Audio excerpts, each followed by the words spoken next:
This is the image they said we would never see. For a decade, Donald Trump has been the Teflon Don. Impeachments bounced off him. Indictments boosted his poll numbers. Civil judgments were delayed, appealed, and bonded away. He seemed to live in a reality where consequences were for other people.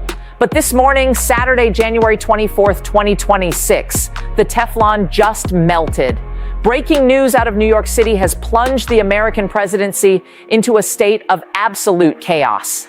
A New York State Supreme Court justice has just issued an order for the immediate execution of judgment against the Trump Organization. This isn't a threat. This isn't a warning. This is a seizure order. As we speak, the New York City Sheriff's Office, the agency responsible for enforcing civil judgments, is reportedly preparing to serve foreclosure notices on some of the most iconic properties in the Trump portfolio. We are talking about 40 Wall Street. We are talking about the Trump Tower commercial spaces. We are arguably talking about the private jet. Why now? Why when he is sitting in the Oval Office? Because the financial contagion we talked about yesterday, the Japan bond crash, has claimed its first high-profile victim, the bonding agency that was securing Trump's massive civil fraud appeal. The liquidity crisis in Tokyo caused a margin call in New York. The insurer pulled the bond. Trump, cash-strapped from the campaign and the ongoing legal wars, couldn't replace it in the 24-hour emergency window given by the court. The stay is lifted. The shield is down. For the first time in American history, a sitting president is facing the active liquidation of his private business empire by a hostile state government. The Secret Service is currently in a standoff with local law enforcement regarding access to these buildings. The White House counsel is screaming for the Supreme Court to intervene. And the president is reportedly apoplectic, threatening to federalize the National Guard to protect his property. We are watching the collision of capitalism, the Constitution, and the crash. In this special report, we are going to break down exactly how this happened. We are going to look at the assets on the chopping block. We are going to explain why the Japan shock made this inevitable. And we are going to answer the question, can New York State actually evict the President of the United States from his own tower? Buckle up. History is being written in real time. To understand why the sheriff is moving today, we have to understand the financial plumbing that failed last night. Remember the $464 million civil fraud judgment from 2024? The one brought by Letitia James? Trump appealed it. To stop the seizure of his assets while the appeal played out, he had to post a bond. A surety company stepped in, vouched for him, and put up the guarantee. For 2 years, that bond held. It was the dam holding back the floodwaters. But yesterday, the global financial system shook. The Japanese bond market crashed. The yen carry trade unwound. Trillions of dollars in liquidity evaporated from the global banking system in hours. It turns out, according to leaked reports from the Wall Street Journal, the reinsurance consortium backing Trump's appeal bond was heavily exposed to Japanese commercial debt. When Tokyo collapsed, their balance sheet imploded. Late Friday night, regulators or the company's own risk committee forced a de-risking event. They informed the New York court that they could no longer secure the Trump judgment. They withdrew the bond. Usually a defendant gets 30 days to find a new bond, but this is New York. This is Letitia James. And this is a judge who has lost all patience. The court ruled that given the precarious nature of the defendant's liquidity and the global financial instability, no grace period would be granted. The logic was brutal. If the president is truly worth billions, he can write a check. If he can't write a check, then the assets must be secured now before they lose value in the crashing market. The order was signed at 9 a.m. Immediate seizure. Donald Trump, the president of the United States, effectively got a margin call on his life's work, and he couldn't meet it. So, what does Letitia James take? She doesn't want the golf courses. They are hard to sell, losing money, and full of legal complications. She wants the cash flow. She wants the trophy assets. Target 1, 40 Wall Street, the Trump building. This is the crown jewel of the liquidation list. It's a massive skyscraper in the financial district. But here's the catch. Trump doesn't own the land. He owns the ground lease. Ground leases are tricky. If you default on debt or judgments, the lease can be voided or sold. Taking 40 Wall Street hits Trump where it hurts, his identity as a New York mogul. It is valuable. It is liquid, relatively, and it is symbolic. Target 2, Trump Tower, commercial and retail. Not the penthouse yet. The bottom floors, the Gucci store, the atrium, the office space. The sheriff can appoint a receiver. This is a court-appointed CEO who takes over the building. Imagine this. A bureaucrat appointed by a Democrat attorney general walking into Trump Tower, firing the Trump org management and redirecting all the rent checks from the tenants directly to the state of New York. The president would still own it on paper, but he would lose control, he would lose the cash flow, he would be a tenant in his own building. Target 3, the Seven Springs Estate. This is the property in Westchester that was at the heart of the fraud case, inflated valuations. It is low-hanging fruit. It's not his home. It's an investment property. Seizing it is clean. Target 4, the bank accounts. This is the most immediate threat. The sheriff can send a levy to every bank in New York, JP Morgan, Wells Fargo, etc. Any account with the name Trump Organization gets frozen. The money is siphoned out to pay the judgment. If this happens on a Monday morning payroll run, Trump org employees don't get paid. The maids at the hotels, the doormen, the executives, checks bounce. That is how you kill a company in 24 hours. This is where the situation moves from financial crisis to constitutional crisis. Trump Tower is not just an office building. It is the private residence of the President of the United States. It is a fortress. The Secret Service controls the perimeter. They control the elevators. They control the airspace. The sheriff of New York City is a law enforcement officer. He has a court order signed by a judge commanding him to enter the premises and inventory assets. So what happens when the sheriff walks up to the revolving doors on Fifth Avenue? The scenario, the sheriff approaches. The Secret Service agent stands in the way. Sir, you cannot enter. This is a secure zone protecting the National Command Authority. The sheriff says, I have a warrant to seize this property. The agent says, federal law supersedes state law. For security reasons, access is denied. This is a standoff. Guns are present. Egos are massive. The Attorney General anticipates this. That is why they are likely targeting the commercial entities first. You don't need to go into the penthouse to seize the bank accounts of the LLC that owns the penthouse. But the optics.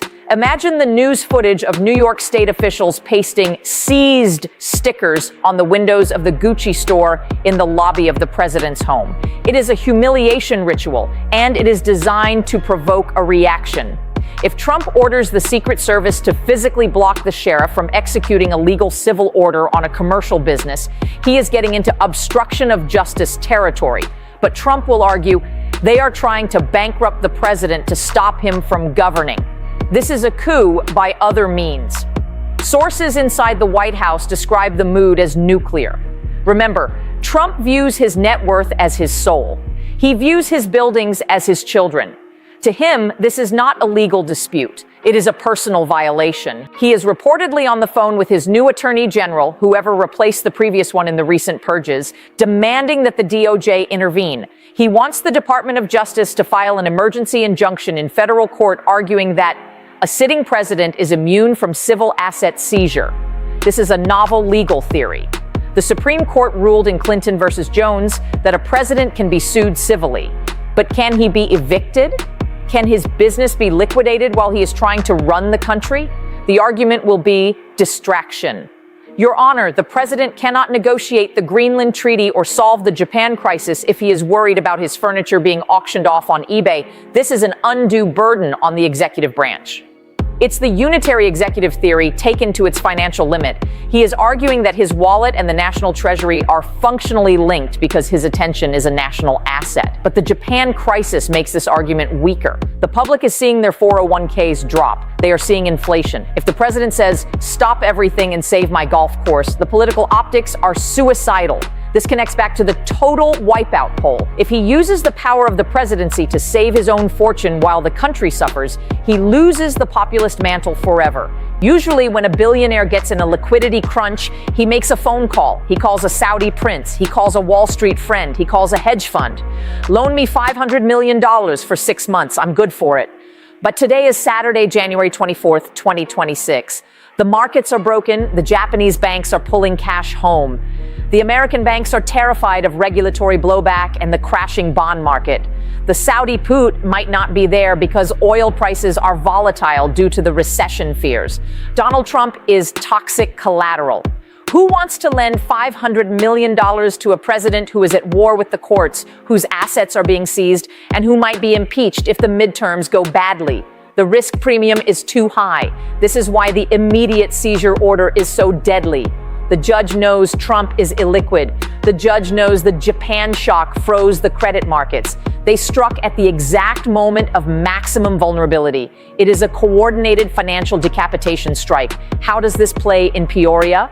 The MAGA base, they see this as theft. They see this as communism. They are stealing his buildings. Expect rallies outside Trump Tower. Expect donations to the Legal Defense Fund to spike, although $464 million is hard to raise from $50 donations. This solidifies the narrative that the system is trying to destroy him. It creates a martyrdom complex that is incredibly powerful. The independents. This is the danger zone. Americans like winners. There is a psychology to wealth. Part of Trump's appeal was, I'm rich, I can't be bought. If he is broke, if his buildings are seized, if he is viewed as a deadbeat, the aura of competence shatters. He can't even manage his own bond. How can he manage the economy? Combined with the wipeout poll and the Japan crash, this paints a picture of a collapsing administration. It looks like the end of a regime. The donors, the big money, the guys who backed him in 2024 are gone. They see the asset seizure as the final straw. They don't want their names attached to a sinking ship. The invisible primary for 2028 starts today. DeSantis, Vance, and others are watching this and thinking, he's done. He's financially ruined and politically toxic. It's time to move on. So how does this end? It ends at the Supreme Court. Trump's team will file an emergency stay request with Justice Sotomayor, who oversees the Second Circuit. She will likely deny it or refer it to the full court. Then the Trump court, the 6-3 conservative majority, has to decide. Do they step in? Do they issue a ruling saying state courts cannot seize the assets of a sitting president? If they do, they look like partisan hacks protecting their patron. The legitimacy of the court, already hanging by a thread, snaps. If they don't, they let the leader of their party be humiliated and potentially bankrupted. It is the ultimate test for Roberts, Kavanaugh, and Barrett. And remember, they read the polls too. They see the wipeout numbers. They might decide that Trump is a liability. They might decide to let New York have him. We are witnessing the final act of the Trump business story. Whether he saves the buildings or not, the damage is done. The veil of invincibility is pierced. The billionaire is being treated like a foreclosure victim. As we head into Sunday, watch the feeds. Watch for the receiver to be appointed. Watch for the bank levy notices. Watch for the Truth Social storm. But most importantly, watch the Japanese markets when they open on Sunday night, U.S. time. If the financial crash continues, Trump's personal problems will become the least of our worries. But for one man sitting in the White House watching his name being ripped off the facades of his life's work, this is the apocalypse. Trump's empire is under siege. And this time the walls are actually being breached. Subscribe, stay tuned. The history books are being written this weekend.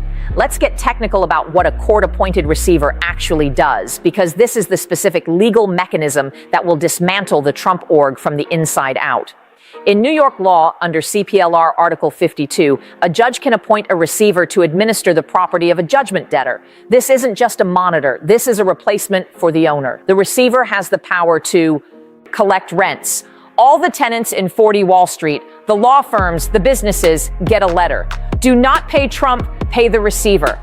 Manage operations. The receiver decides who cleans the floors, who works security, and who gets fired. They can fire the Trump kids if they are on the payroll. Sell the asset. If the cash flow isn't enough to pay the judgment, the receiver can list the building for sale. Imagine the psychological warfare of this. Eric Trump or Don Jr. show up to work at Trump Tower. The receiver, a court-appointed lawyer, likely a Democrat or a neutral institutional figure, calls them into a conference room and says, "Hand over your keys. You are relieved of your duties." They can't call Dad. Dad can't do anything. The receiver answers only to the judge. This is a hostile takeover sanctioned by the state. It turns the Trump organization into a zombie entity that exists solely to pay Letitia James.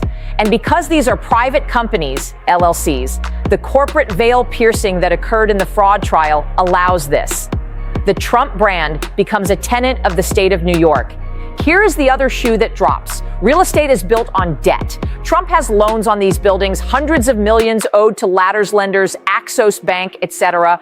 Almost every commercial loan has a covenant or a clause called bad boy guarantees or judgment defaults. It says if you get a massive civil judgment against you that you can't pay, or if your assets are seized, you are technically in default on the mortgage. Even if Trump is current on his monthly mortgage payments, the seizure order itself can trigger a default. If the lenders declare default, they can call the loan. Pay us the full $100 million now. Trump doesn't have it. So the banks foreclose on top of the state, seizing the equity. It becomes a feeding frenzy. The state wants the equity. The bank wants the principal. The asset gets torn apart. And in a Japan crash environment, the banks are not going to be lenient. They want their cash back. They will accelerate the loans immediately to protect their own balance sheets. This is the domino effect of asset seizure. One card falls and the whole tower comes down. Let's push the scenario to the extreme. The president is losing his mind over this. He is distracted. He is paranoid. He is spending 18 hours a day with lawyers instead of generals. The Japan crisis is melting the global economy, and the president is tweeting about Letitia James. At what point does the cabinet look at this and say he is compromised? He is unable to discharge the powers and duties of his office because of financial duress. The 25th Amendment, it sounds crazy. But if the president tries to order the military to seize the New York Supreme Court, or if he tries to nationalize the banks to save his accounts, that is the moment the cabinet has to act. The asset seizure creates a conflict of interest so massive that it threatens the stability of the executive branch. His personal survival is now at odds with the legal order of the country. This is exactly what the founders feared. This is why the emoluments clause exists. This is why blind trusts exist. Trump refused all of that, and now the bill is due. If the receiver sells 40 Wall Street next week, what is it worth? In 2023, it was valued at maybe $300 million, optimistically. But in 2026, commercial real estate in NYC is already hurting from remote work. Interest rates just spiked because of the Japan crisis. And everyone knows it's a forced sale. It's a fire sale. Vultures like Blackstone or foreign sovereign wealth funds will come in and offer pennies on the dollar. We'll give you $50 million for the lease. The receiver might have to take it. So Trump loses the building, but the sale price doesn't even cover the judgment. He loses the asset and still owes the money. He gets stripped clean and stays in debt. This is the brutality of forced liquidation in a bear market. It destroys equity. The billions Trump claims to have could evaporate into millions or zero once the liquidity discount is applied. What does Putin think when he sees this? What does Xi Jinping think? They see a weak American leader.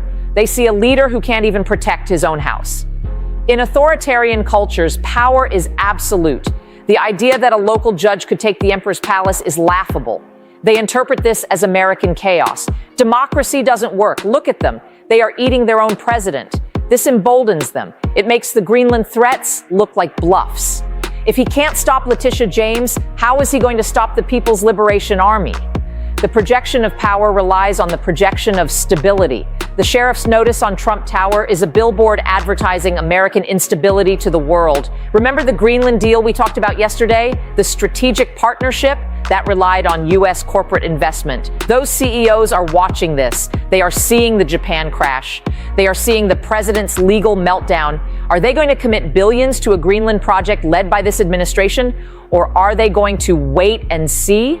The deal might fall apart because the closer, Trump, is busy fighting off the repo man. The policy agenda freezes when the personal crisis takes over. We are looking at a paralyzed presidency.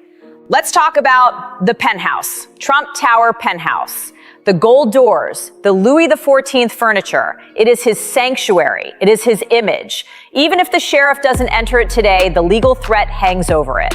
Every time he goes to sleep there, he knows it might belong to the state of New York soon. That psychological pressure is immense. For a man who defines himself by winning and ownership, becoming a squatter in his own mind is a fate worse than jail. It explains the rage. It explains the panic. He is fighting for his identity. So, as we wrap up this 5,000-word analysis, or however long we've been ranting, understand the gravity. This isn't just celebrity gossip. This is the stress test of the American Republic. Can the law touch the highest office? Can the system survive the backlash if it does? And can the economy survive the crossfire? We are in uncharted waters. The maps are useless. The sheriff is at the door. The bond. The market is burning and the president is cornered. History teaches us that cornered leaders are dangerous. Rushed, watch the next move. It won't be a tweet. It will be an executive order or a riot or a resignation. Nothing is off the table anymore.